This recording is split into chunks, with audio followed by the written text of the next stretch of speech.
பிண அரசியல் நடத்தக்கூடிய பிஜேபிக்கும் பிண அரசியல் நடத்தி 41 பேரோட உயிரை பழி வாங்கிய விஜய்க்கு என்ன வித்தியாசம்? அப்போ நீ போராடமெல்லாம் வந்து உயிர் பலி ஆகுது, மயக்கம் விழுது, விபத்து ஏற்படுது, காயம் ஏற்படுது, இத்தனையும் பண்ணுது. அப்போ என்ன அர்த்தம்? விஜய் வந்தால் அங்கு இலவு உண்டு.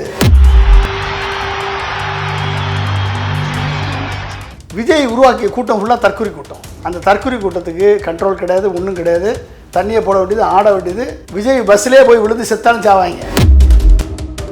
விஜய்க்கு வேறு வழியே இல்லை, அமித்ஷாட்ட தான் போகணுமா? இல்லை ஆல்ரெடி அமித்ஷா வழியில் தான் விஜய் ட்ராவல் பண்ணிட்டு இருக்கிறாரா? அமித்ஷா உருவாக்கப்பட்ட வழியில் தான் விஜய் ட்ராவல் பண்ணது. நம்ம தான் இப்போ இத்தனை நாள் விஜய் தனி நம்ம தான் முட்டாள்தனமாக விஜய் வந்து அனாதை ரட்சகன், இளைஞர்களுக்கு அவர் தான் கனவு, இளம் பெண்களுக்கு அவர் தான் வந்து ஒரு ஹோப்பு, குழந்தைங்களுக்கு அவர் தான் ஹோப்புன்னு நினச்சிக்கிட்டு இந்த கூட்டமெல்லாம் பின்னால் போச்சு. விஜய்க்கு ஒய்+ செக்யூரிட்டி கொடுத்தது யார்? எப்படி கொடுத்தாங்க? இவங்க கேட்டாங்களா? எதை கொடுத்தாங்களா? அவங்களா டேரக்டாக. அண்ணாமலைக்கு செக்யூரிட்டி கொடுத்தது யார்? பிஜேபி. எடப்பாடிக்கு செக்யூரிட்டி கொடுத்தது யார்? பிஜேபி. அண்ணாமலை எங்கே இருக்காரு? பிஜேபியில். எடப்பாடி எங்கே இருக்காரு? பிஜேபி கூட்டணியில் இருக்காரு. விஜய் எங்கே இருக்காரு? இப்போ தனியாக இருக்கேன்னு சொல்கிறாரு. ஆனால் பிஜேபி அப்போ இல்லாமல் எப்படிங்க கொடுப்பான்? இந்த சுச்சுவேஷனில் அமித்ஷா வந்து விஜய்கிட்ட பேசியிருக்காரு, நாங்கள் பார்த்துக்குறோம் அரசியல் ரீதியாக. அரசியல் ரீதியாக நீ பார்த்துக்குவா தம்பி, கொலைக்கேசில் யார் பார்ப்பா? என்னங்கடா நாட்டு அரசியலா இல்லை என்ன நடந்துட்டுருக்கீங்க? இப்போ கேட்குறதுக்கு நாதி இல்லையா? இங்கே மக்கள் என்ன முட்டாள்களா? மக்கள் என்ன இடிச்சவாயர்களா? உங்கள் விஜய் உயிரென வரவான்னு, உயிர் எடுக்க வரவான்னு சொல்லி பாட்டு போட்டிருக்கான். நம்ம தான் உயிரென வரவான்னு நினச்சிருக்கோம். இனி எப்படிங்க மக்கள் வந்து விஜய் நம்பி ஓட்டு போடுவான்? நீங்கள் வேற ஒன்றும் இல்லை, உண்மையாக இருக்கக்கூடிய பொதுமக்கள் இனி எப்படி விஜய் நம்பி ஓட்டு போடுவான்? உன்னை நம்பி எப்படி ஒரு ஆட்சி மாநிலத்தினுடைய நிர்வாகத்தை கையில் கொடுப்பாங்க தமிழ்நாட்டு மக்கள்? Vijay is a failure in politics. கூட்டம் வந்தால் விஜய்க்காக வந்தது, மக்கள் திரள் வந்தால் விஜய்க்காக வந்தது, பேர் வந்தால் விஜய்க்காக வந்தது. ஆனால் பழின்னு வந்துட்டா அதுக்கு திமுக வேலை போட்டுறது. இது என்ன அரசியல்? இது பிரைம் 9 தமிழ் நேயர்கள் அனைவருக்கும் வணக்கம். இன்றைய நமது நேர்காணலில் நம்முடன் இணைந்திருப்பவர் மதிப்பிற்குரிய டாக்டர் பொன்ராஜ் அவர்கள். சார் வணக்கம். வணக்கம்ப்பா. காலமாக தமிழ்நாட்டில் ஆண்ட கட்சிகள் கூட பிஜேபி கூட கூட்டணி வைக்க அவ்வளோ யோசிக்கும். அத்தனை வருஷம் ஆண்ட கட்சி கூட ரொம்ப யோசிச்சு தான் பிஜேபி கூட கூட்டணி வைப்பாங்க. எந்த ஒரு சட்டமன்ற தேர்தலுமே இதுவரை சந்திக்காத விஜய் அவர்கள், தேர்தலை கூட நேரடியாக சந்திக்காத விஜய் அவர்கள் டைரக்டாக இன்னைக்கு வந்து பிஜேபி கூட ஒரு கூட்டணி பேச்சுவார்த்தை நடக்குதுன்னா இது எந்த மாதிரி ஒரு அரசியல் சார்? பிண அரசியல். பிஜேபினாலே பிண அரசியல் தான். கலவரத்தில் வந்த கட்சி தான் பிஜேபி. ஆமாம். கோத்ராவில் வந்து 1000 பேரை கொன்று தான் பிஜேபி ஆட்சியை பிடிச்சது. குஜராத், மணிப்பூரில் ஆட்சியை பிடிச்சது. இது மாதிரி எல்லா இடத்துலையும் உத்தரப்பிரதேசத்தில் அப்படி தான் வந்து கலவரம் பண்ணி தான் ஆட்சியை பிடிச்சது. கோயம்புத்தூர்லேயும் கன்னியாகுமரிலையும் கலவரம் பண்ணி தான் பிஜேபி அங்கே கட்சியாக வளர்ந்துச்சு. அப்போ பிண அரசியல் நடத்தக்கூடிய பிஜேபிக்கும் பிண அரசியல் நடத்தி 41 பேரோட உயிரை பழி வாங்கிய விஜய்க்கு என்ன வித்தியாசம்? அட்லீஸ்ட் பிஜேபியாவது தமிழ்நாட்டில் வந்து ஒரே கூட்டத்தை உருவாக்கி, அண்ணாமலைக்கு தான் கூட்டம் வந்துச்சு, ஒருத்தன் சாகலை. புரியுது. சாகலை. நீ கூட்டம் கூட்டி 41 பேரை காலி பண்ணிட்டியா? மதுரையில் 3 பேர் செத்தானே, விக்கிரவாண்டியில் 6 பேர் செத்தானே, 100கணக்கான பேர் காயம்பட்டு மருத்துவமனையில் இருக்கானே, இன்னும் ட்ரீட்மெண்ட் எடுத்துக்கிட்டு இருக்கானே. அவன் வாழ்க்கை தரம் போச்சே. 200 பேர் 300 பேருக்கு மேலே மயக்கம் போட்டு விழுந்து பாதிக்கப்பட்டானே. அப்போ நீ போராடமெல்லாம் வந்து உயிர் பலி ஆகுது, மயக்கம் விழுது, விபத்து ஏற்படுது, காயம் ஏற்படுது, இத்தனையும் பண்ணுது. அப்போ என்ன அர்த்தம்? விஜய் வந்தால் அங்கு இலவு உண்டு. விஜய் வரக்கூடிய இடத்துல இலவு உண்டுன்றது உறுதியாகி போச்சு. புரிஞ்சுக்கிட்டீங்களா? ஏன் அப்படின்னா விஜய் உருவாக்கிய கூட்டம் ஃபுல்லாக தற்கொலை கூட்டம். அந்த தற்கொலை கூட்டத்துக்கு கண்ட்ரோல் கிடையாது, ஒன்றும் கிடையாது. தண்ணியை போட வேண்டியது, ஆட வேண்டியது. விஜய் பஸ்லேயே போய் விழுந்து செத்தாலும் சாவாங்க. இல்லை அப்படி கூட நடந்திருக்கு. விஜய் பஸ்லேயே போய் பைக்கும் போது 2 பேர் டயர் ஜஸ்ட் மிஸ்ஸில் தப்பிச்சானா செத்தானான்னு தெரியல நம்மளுக்கு. அப்போ இப்படிப்பட்ட கூட்டத்தை வச்சு இதை நம்பி விஜயை பார்த்துடலான்னு நம்பி போய் பெண்களும் குழந்தைகளை கூட்டிகிட்டு போகிறானே, அவன் வீட்டில் கண்டிப்பாக இழவு விடும். எவன் இந்த ஆடுறவன், வெளி மாநிலத்திலேருந்து வெளி மாவட்டத்திலேருந்து வர்றவன் தண்ணியை போட்டு ஆடி மேலே ஏறி, மட்டையில் ஏறி, மரத்தில் ஏறி, கிளையில் ஏறி, டிரான்ஸ்ஃபார்மரில் ஏறி மேலே விழுந்து மரம் ஒடிஞ்சு கீழே விழுந்து செத்து சுண்ணாம்பாக்கிட்டு போயிடுவான் அவன் பாட்டில். ஆனால் இவனை போய் நம்பி பார்க்க போகிறீங்களே பெண்களும் குழந்தைகளும், இனிமேல் அனுப்புனீங்க அப்படின்னா கண்டிப்பாக நீங்கள் நம்பி அனுப்புங்க, உங்கள் வீட்டில் இலவு உறுதி அப்படின்றத உறுதி. இப்படிப்பட்ட பிண அரசியல் நடத்தக்கூடியவர்கள் பிஜேபிக்கு இணக்கமாக தான் இருப்பாங்க. பிஜேபி பிண அரசியல் நடத்துது, விஜயும் பிண அரசியல் நடத்துகிறாரு. அப்போ 2 பேரும் சேர்ந்து கூட்டணி சேர்றது என்ன தப்பு இருக்குது? ஏன்னா அவருடைய உருவாக்கப்பட்ட கிரியேச்சர் தான் விஜய்ன்றது ப்ரூவ் ஆகி போச்சு. அதான் சார் டவுட் வருது. இன்னைக்கு நாள் அரசியல் அமித்ஷா வழியில தான் விஜய்க்கு வேறு வழியே இல்லை, அமித்ஷாட்ட தான் போகணுமா, இல்லை ஆல்ரெடி அமித்ஷா வழியில தான் விஜய் டிராவல் பண்ணிட்டு இருக்கிறாரா? அமித்ஷா உருவாக்கப்பட்ட வழியில் தான் விஜய் டிராவல் பண்ணது. நம்ம தான் இப்போ இத்தனை நாள் விஜய் தனி நம்ம தான் முட்டாள்தனமாக விஜய் வந்து அனாதை ரட்சகன், இளைஞர்களுக்கு அவர் தான் கனவு, இளம் பெண்களுக்கு அவர் தான் வந்து ஒரு ஹோப்பு, குழந்தைங்களுக்கு அவர் தான் ஹோப்புன்னு நினச்சிக்கிட்டு இந்த கூட்டமெல்லாம் பின்னால் போச்சு. உருவாக்கப்பட்டதே பிஜேபினால தான் உருவாக்கப்பட்டது. நீங்கள் வேற ஒன்றும் இல்லை, அருண்ராஜ் ஐஆர்எஸ் அவர் தானே இவரை அரெஸ்ட் பண்ணி கூட்டு போனார். ஆமாம், கூட்டு போன பிறகு தானே விஜய் கட்சி ஆரம்பித்தார். கண்டிப்பாக ஆமாம் சார், கட்சி ஆரம்பித்தார். அப்போ கூட்டு போகும்போது நடந்தது என்ன யாருக்கு தெரியுமா? அந்த கட்சி ஆரம்பித்த பிறகு அந்த கட்சிக்கு பேர் வாங்குறது, ரிஜிஸ்டர் பண்ணுறதுக்கு ஹெல்ப் பண்ணது இந்த ஆள் தானே, அருண்ராஜ் ஐஆர்எஸ் தானே. அதான தகவல் வருது. கட்சி ஆரம்பித்த பிறகு ஐஆர்எஸ் பதவியில் இருந்து ரிசைன் பண்ணிவிட்டு உடனே அவரை ரிலீவ் பண்ணி இவர் கட்சியில் சேர்க்க வச்சது யார்? பிஜேபி. ஏன்னா உடனே ரிலீவ் பண்ணுவாங்க, சேர்க்க வச்சது பிஜேபி. சரி, விஜய்க்கு ஒய்+, செக்யூரிட்டி கொடுத்தது யார்? எப்படி கொடுத்தாங்க? இவங்க கேட்டாங்களா? எதை கொடுத்தாங்களா? அவங்களா டைரக்டாக. அண்ணாமலைக்கு செக்யூரிட்டி கொடுத்தது யார்? பிஜேபி. எடப்பாடிக்கு செக்யூரிட்டி கொடுத்தது யார்? பிஜேபி. அண்ணாமலை எங்கே இருக்காரு? பிஜேபியில். எடப்பாடி எங்கே இருக்காரு? பிஜேபி கூட்டணியில் இருக்காரு. விஜய் எங்கே இருக்காரு? இப்போ தனியாக இருக்கேன்னு சொல்கிறாரு. ஆனால் பிஜேபி அப்போ இல்லாமல் எப்படிங்க கொடுப்பான்? ஒரு நடிகனுக்கு போய் செக்யூரிட்டி, அவன் தான் 1008 ப்ரைவேட் செக்யூரிட்டி வச்சுருக்கானே. எம்ஜிஆர் கொடுத்தாங்களா Z+ செக்யூரிட்டி? என்டி ராமராவ் கொடுத்தாங்களா Z+ செக்யூரிட்டி? கட்சி ஆரம்பிக்கும் போதும் கொடுத்தாங்களா? வேற இல்லை, கட்சி ஆரம்பிக்கும் போது யாருக்கா கொடுத்தாங்களா? அப்போ என்ன அர்த்தம்? உருவாக்கப்பட்டதே பிஜேபினால் உருவாக்கப்பட்டதான். அதை நம்ம தெளிவாக முதல்ல சொல்லிக்கிட்டே இருக்கோம். இன்றைக்கு வந்து வெளிச்சமாகி போச்சு, வெட்ட வெளிச்சமாகி போச்சு. 3 நாள் வந்து வாய் திறக்காமல் இருந்துட்டு செத்து அவர்கள் பக்கம் நிற்காமல், ஒரு தலைவன் என்பவன் பக்கத்தில் நிற்காமல் ஓடி போய் ஒளிந்து கொண்டு 3 நாள் கழித்து குருமூர்த்தியை பார்த்து, பட்டினப்பாக்கம் வீட்டில் வச்சு குருமூர்த்தியை பார்த்து பேசின பிறகு குருமூர்த்தி சொன்ன டைரக்ஷன் படி தமிழக அரசை குற்றம் சொல்லி சிஎம்முக்கு சவால் விட்டு நீ வந்து வீடியோ போடுற அந்த டைரக்ஷனில் ஆதவர்ஜனா சுப்ரீம் கோர்ட்டுக்கு போனான். போய் இன்றைக்கி சுப்ரீம் கோர்ட்டில் ஃபைல் பண்ணியிருக்கேன், சிபிஐ விசாரணை வேணும்னு. இந்த சுச்சுவேஷனில் அமித்ஷா வந்து விஜய்கிட்ட பேசியிருக்காரு, நாங்கள் பார்த்துக்குறோம் அரசியல் ரீதியாக நீ பார்த்துக்குவா தம்பி, கொலைக்கேசில் யார் பாப்பா? 41 பேர் கொலைக்கேசில் யாரா பாப்பா? அரசியல் ரீதியாக நீ பார்த்துக்குவ. கொலைகேஸில் யார் பாப்பா? ஆமாம், அந்த கொலைகேஸ் யார் பாப்பா? 41 பேர் கொலை பண்ணது யார் பாப்பா? இல்லை, டைரக்ஷன்லாம் பிஜேபி, ஆக்டர்ஸ் தாவேகா. பழிகடா நீ தானே. நீ கொலைக்கேஸில் சிக்கிட்ட அப்படின்னா கோர்ட் உத்தரவின்படி விசாரணை அறிக்கை நடந்து எல்லாத்துக்கும் காரணம் நீதான்றது இப்போ நம்ம எல்லாத்துக்கும் தெரியும். விஜய் தான் காரணம்னு. தாமதம் வந்தது நீ. ஆமாம், அது முதல் குற்றம். புரியுது. 12 மணிக்கு வர்றேன்னு சொல்லி புஷி ஆனந்த் நிருபர்களுக்கு பேட்டி அளித்தது அடுத்த குற்றம். 12 மணிக்கு வரவே 7 மணிக்கு வந்தது மூன்றாவது குற்றம். 7.5 மணி நேரம் டிஃப்ரெண்ட். 3வது குற்றம். எந்த மாவட்டத்துக்கு போகிறோமோ அந்த மாவட்டத்து மக்களை வச்சு கூட்டம் நடத்தியிருக்கணும். அதை விட்டுட்டு வெளி மாவட்டத்தில் இருந்தெல்லாம் ஆளை கூப்பிட்டு வந்தது விஜயும் உன் கூட இருக்க 6 பேரும்.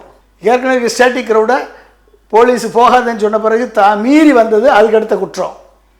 உன் கண்ணு முன்னால் செத்து விழுகும் போதும் பார்த்து அதை கண்டுக்காமல் பேசிக்கிட்டு இருந்தது அதுக்கு அடுத்த குற்றம். செத்து விழுந்து 40 பேர் 30 பேர் செத்துட்டாங்கன்னு சொல்லி திருச்சியில் நிருபர்கள் உங்கள்கிட்ட தகவலை சொல்கிறாங்க, அதையும் கேட்காம பின்னங்கால் பெடரில் பட அடித்து ஓடுனது அதுக்கு அடுத்த குற்றம். ஓடி இன்ன வரைக்கும் வெளியே வராமல் இருப்பது அதுக்கு அடுத்த குற்றம். 3 நாள் கழித்து குருமூர்த்தியை செஞ்சு பேட்டி கொடுத்தது அதுக்கு அடுத்த குற்றம். இந்த குற்றங்களுக்கெல்லாம் உனக்கு எதுவுமே இல்லை. காப்பாற்ற வந்த செந்தில் பாலாஜி குற்றம், காப்பாற்ற வந்த முதலமைச்சர் மேலே குற்றம், காப்பாற்றிய காவல்துறை மேலே குற்றம், காப்பாற்றின ஆம்புலன்ஸ் நீ அடிப்ப, உன் தொண்டர்கள் அடிப்பான். என்னங்கடா நாட்டு அரசியலா இல்லை என்ன நடந்துட்டுருக்கீங்க?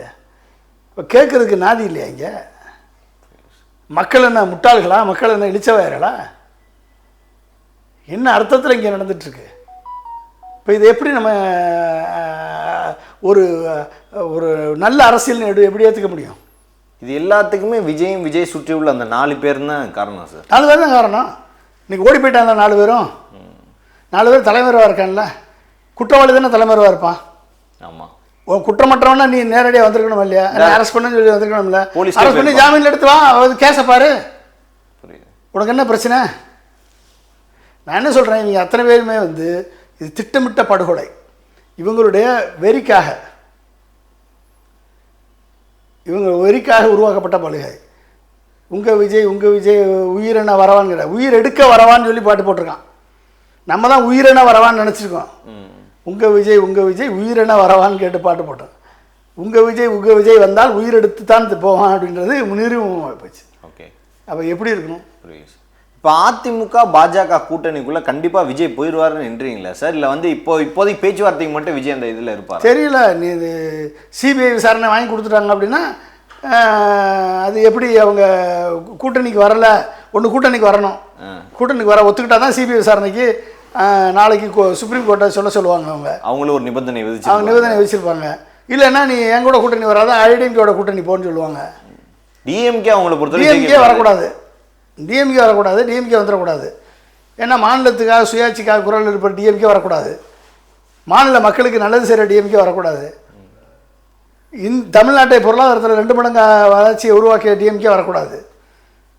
மொழிக்காக பாடுபட்டு மொழியை காப்பதற்காக நிற்கிற டிஎம்கே வரக்கூடாது. டிஎம்கே வரக்கூடாது. இதுக்கு தான் இவர்கள் வந்து திட்டம் போடுறாங்க. அப்போ இந்த திட்டத்தில் வந்து இன்னும் எப்படிங்க மக்கள் வந்து விஜய் நம்பி ஓட்டு போடுவான்? நீங்கள் வேற ஒன்றும் இல்லை, உண்மையாக இருக்கக்கூடிய பொதுமக்கள் இன்னும் எப்படி விஜய் நம்பி ஓட்டு போடுவான்? கிட்டத்தட்ட அவரோட ஜனநாயகனை நம்பி எப்படிங்க ஓட்டு போடுவான்? எப்படி ஜனநாயகம் ஓட்டு போடும் சொல்லுங்க பாவா? விஜய் வந்தால் இலவு விழும்னு ஆகிப்போச்சு. உன்னை நம்பி வர அத்தனை வேலையும் நடுத்தரில் விட்டுட்டு ஓடி போயிடுவ, நீ தலைவன் இல்லைன்னு ப்ரூவ் ஆகிப்போச்சு. உன் கூட இருக்க அத்தனை பேருமே தற்கூரியாக இருக்கான்ற ப்ரூவ் ஆகிப்போச்சு. உன்னை நம்பி எப்படி ஒரு ஆட்சி மாநிலத்தினுடைய நிர்வாகத்தை கையில் கொடுப்பான் தமிழ்நாட்டு மக்கள்? எப்படி கொடுப்பான்? Vijay is a failure in politics. He may be successful in his cinematic career, but he is a failure in politics. He is a disaster in politics. அதுன்னு ப்ரூவ் ஆகி போச்சுல. இன்றைக்கி எப்படி நீங்கள் வந்து விஜய் ஒரு ஆள், விஜய் வந்து அப்போ இன்றைக்கி சுய பரிசோதனை செய்து விஜய்க்கு வந்து இனிமேல் அரசியலில் நிற்கணும், அரசியலில் மக்கள் நம்பிக்கை பெற வேண்டும் என்று சொன்னால் சுய பரிசோதனை செய்யணும், அரசியல் விழிப்புணர்ச்சி பெறணும். முதல்ல அரசியலை படிக்கணும், தன் கட்சி தொண்டர்களை அரசியல் வயப்படுத்தணும், அரசியல் படுத்தி அதுக்கப்புறம் இந்த மாதிரி ஜால்ரா போட கூட்டம் தற்கொலை கூட்டத்தெல்லாம் பக்கத்தில் வச்சுக்கிட்டு வந்தால் விஜய் ஒருபோதும் வெற்றி பெற முடியாது. ஆனால் விஜய் அதுக்கான வழியை எடுப்பார்ன்றது நம்மளுக்கு இதுவரைக்கும் நம்பிக்கை இல்லை, துப்புரா நம்பிக்கை இல்லை. He is only an actor. அரசியலில் சினிமாவில் நடிக்கலாம், நீ அரசியலே நடிக்கிற அப்படின்னா எப்படி வந்து அதுலேயும் பிரச்சனை வந்துட்டா பின்னால் ஓடி போயிடுற, பிஜேபி பின்னால் போய் காலில் போய் விழுந்துட்ட. நீ நாளைக்கு தமிழ்நாட்டுக்கு ஒரு பிரச்சனை வரும்போதும் பிஜேபிகிட்ட அடக வைக்க மாட்டேன்னு அர்த்தம். அது உனக்கு போகிறது போல நேராக பிஜேபிக்கு ஓட்டு போட்டுடலாமே. ஆல்ரெடி ஏடிஎம்கே பிஜேபிக்கு ஓட்டு பண்ணதுனால தான் சார் இந்த ஆட்சி. ஏடிஎம்கே ஒன்றும்லாம் போச்சு, ஏடிஎம்கே சிந்தி செதறி ஒன்றும்லாம் போச்சுல்ல, கண்டிப்பாக பிஜேபியோட போனதுனால போச்சு. இன்றைக்கி நீ போய் விழுந்துட்ட, முடிஞ்சு போச்சு. அவன் தலையெழுத்து அவன் தீர்மானிக்கிறான், நம்ம என்ன பண்ணுறது. புரியுது சார். ஸோ அந்த பிஜேபி ஏடிஎம்கே தாவேகா, இப்போ விஜய்க்கு வந்து வேற வழி இல்லை, அடுத்த மூவ் எப்படி அப்படின்றதுலே ஒரு டவுட் இருக்குல்ல சார். இப்போ நெக்ஸ்ட் என்ன அரசியல் அப்படின்ற ஒரு கேள்விக்குறியா இருக்குல்ல சார். அதுக்கு இப்போ வரைக்கும் ஒரு பதில் கிளாரிஃபிகேஷன் எழுதி கொடுக்கலையா, இல்லை அவர் வெளியே வந்து சொல்ல மாட்டாரா? இல்லை தெரியாது, எப்படி ஹேண்டில் பண்ண தெரியாது. அந்த சுச்சுவேஷனில் 40 பேர் செத்துட்டான் 30 பேர் செத்துட்டான்னு சொல்லி சொல்கிறாங்க. அந்த சுச்சுவேஷனில் எப்படி பேசணும், என்ன செய்யணும், எப்படி ஹேண்டில் பண்ணுறதுன்னு சொல்கிறதுக்கு ஆள் இல்லை. கூட இருந்தால் கூட இருக்க ஆள் இல்லை, எழுதி கொடுக்குறதுக்கு ஆள் இல்லை, சொல்ல தெரியல, ஓடி போயிட்ட. இன்னைக்கு நீ நடுத்துறையில் நிற்கிற, இன்னைக்கு உங்ககிட்டத்தில் எவனும் கிடையாது. சரியா? இனிமேல் நான் வந்து வீரியமாக தொடருவேன் அப்படின்னு சொல்லி அனௌன்ஸ் பண்ணிட்டேன். நீ வீரியமாக தொடர்னா ஒவ்வொரு இடத்துலையும் இளவு விழுக போகுது, இளவு தான் விழுகும். இப்போ இதுக்கப்புறம் பிரச்சாரம் பண்ணுவோம், பிரச்சாரம் பண்ணால் இளவு தானே விழுகும், பிரச்சாரம் பண்ண அலோவ் பண்ணால் இளவு தானே விழுகும், வேற என்ன விழுகும்? நம்பி மக்கள் போனால் இளவு தான் விழுகும். தானா போய் சாக போறவன நம்ம என்ன தடுக்க முடியுமா? அலோவ் பண்ணலன்னா அது டிஎம்கே அரசோட சதின்னு ஒரு வார்த்தை போட்டு. எப்படி என்ன சதி? நீ இப்ப இந்த இடத்துல பேசவில்லைன்னா அது டிஎம்கே அரசு, எது பண்ணாலும் டிஎம்கே அரசு போலீஸை தான் அவங்க முன்னிறுத்துறாங்க, இவங்க தான் எங்களை தடுக்கிறாங்க. விஜய் அரசியல் கொண்டாந்தது டிஎம்கே தான். விஜய் வந்து சினிமாவில் இருந்து அரசியல் கூட்டு வந்தது டிஎம்கே தான். விஜய் வந்து ஊர்வலம் கூட்டு வந்தது டிஎம்கே தான். அந்த பஸ் வாங்கி கொடுத்தது டிஎம்கே தான். கூட்டத்தை கூட்டிட்டு வந்து விட்டது டிஎம்கே தான். என்ன இது என்ன? அப்போ இவங்க பிரச்சனைன்னு வந்தால் பிரச்சனை இன்னொருத்த மேலே போட்டுட்டு தப்பிச்சு போகணும். பேர் புகழ் கூட்டம் வந்தால் அது இவருக்காக விஜய்க்காக வந்தது, விஜயின் பிராண்ட் பண்ணி விஜய்க்காக வந்தது. கூட்டம் வந்தால் விஜய்க்காக வந்தது, மக்கள் திரள் வந்தால் விஜய்க்காக வந்தது, பேர் வந்தால் விஜய்க்காக வந்தது. ஆனால் பழின்னு வந்துட்டால் அது தூக்கி திமுக வேலை போட்டுறது. இது என்ன அரசியல்? இது காரி துப்பிட மாட்டான் மக்கள். கொஞ்சமாவது உணர்வுள்ள அரசியல் விழிப்புணர்வு கொண்ட மக்கள், டேய் நீ தாண்டா மரண வியாபாரி அப்படின்னு சொல்லிடுவானா இல்லையா? கண்டிப்பாக. இதுக்கு மேலே என்ன சொல்ல முடியும்? புரியுது. சும்மா வந்து அடுத்தவன் மேலே பழிய போடுறவன் தலைவனை எப்படிங்க இருக்க முடியும்? அடுத்தவன் மேலே பழிய போட்டு தப்பிக்கிறவன் எப்படி தலைவனாக முடியும்? கண்டிப்பாக முடியும். வாய்ப்பே கிடையாது. விஜய்க்கு வந்து இது ஒரு மூடு விழா. இந்த மூடு விழாவை தானாக மூடிட்டா பேரோட தப்பிப்பார், இல்லைன்னா பேரை கெடுத்து இன்னமும் சீரழிஞ்சு சின்னாவனப்பட்டு போகணும். பிஜேபி மூணுனா அது வேற மாதிரி. பிஜேபி வச்சு மூடுனா ஒட்டுமொத்தமாக சாப்டர் க்ளோஸ் ஆகிரும். தானாக மூடுனா அடுத்து சினிமாவிலையாவது ஏதாவது பிழைச்சி போகலாம். இல்லை பிஜேபியோட போய் சேர்ந்து இன்னமும் மரண வியாபாரி வேலையை தொடர்ந்தார் அப்படின்னா இவர் தமிழக அரசியல் வரலாற்றிலேயே ஒரு ஒதுக்கப்பட்ட, ஒரு புறந்தள்ளப்பட்ட, ஒரு அரசியல் கலிசடையாக மாறி நிற்க வேண்டிய நிலைமை ஏற்படும். பல்வேறு அரசியல் கேள்விகளுக்கு பதில் தமைக்காக மிக்க நன்றி சார். நன்றி, வணக்கம். மிக்க நன்றி, தேங்க்யூ.